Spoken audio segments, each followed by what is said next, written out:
Welcome back to another edition of How I Make My Candles. Happy Earth Day, everybody. We are going to make kind of an Earth Day themed candle today. Of course, I'm going to use my wick trimmer to cut the wick down to size. I usually use one of these for 2 candles, so I just cut it kind of right in half. It usually tends to work out perfectly. For these are, I think 6-ounce tins. This white one is only available on my website, so I can't remember exactly. I'm pretty sure it's a 6-ounce. I think the ones on my TikTok shop are 5-ounce, so they're just slightly smaller. But of course, use the wick clip and the sticky tab to get that all in there. Use the centering tool. Try to get them centered every time. I used to eyeball it, and I was like, no, let's just get a centering tool. That'd be way easier.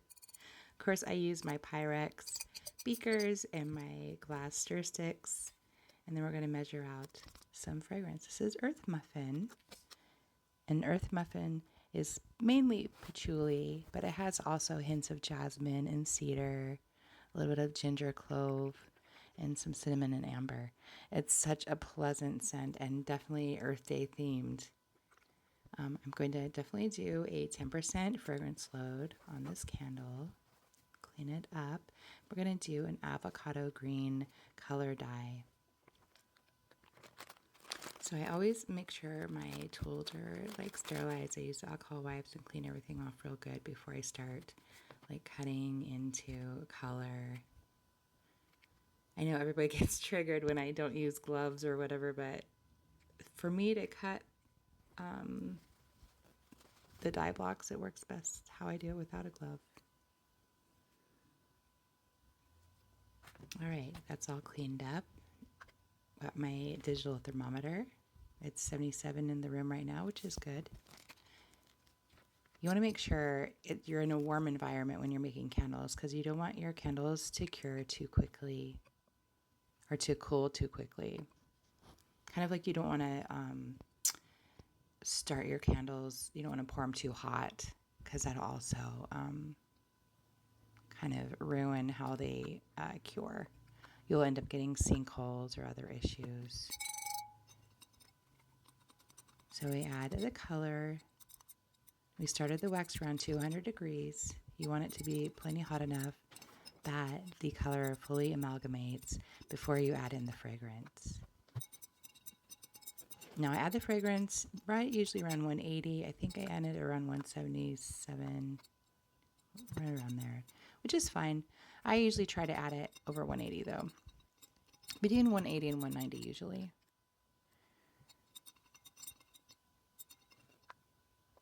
Yeah, so when I pour it, I want to make sure it's at least under 165, but I honestly, with container candles, you want to do like 160, right around 160, I think 155 even.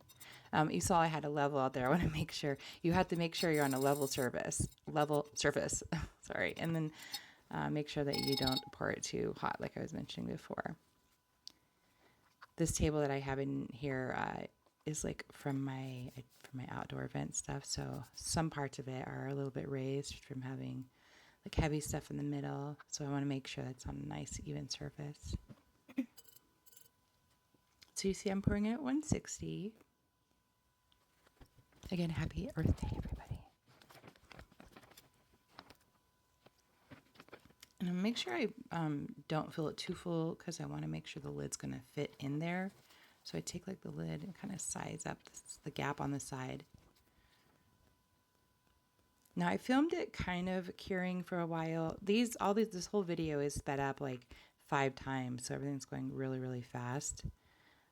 Here it looks like there's no movement, but then because it literally didn't hardly change, then I pulled it away, and then here it's maybe about a half hour to an hour in, and then it still doesn't even show like how much it actually changed. So I hit it with a heat gun a little bit just to kind of clean up that surface.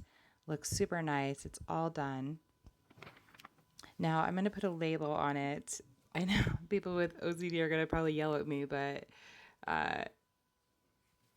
obviously can't use the white one because it's a white container. So I have a purple one too because my logos are like purple or white or black, and I went with purple today.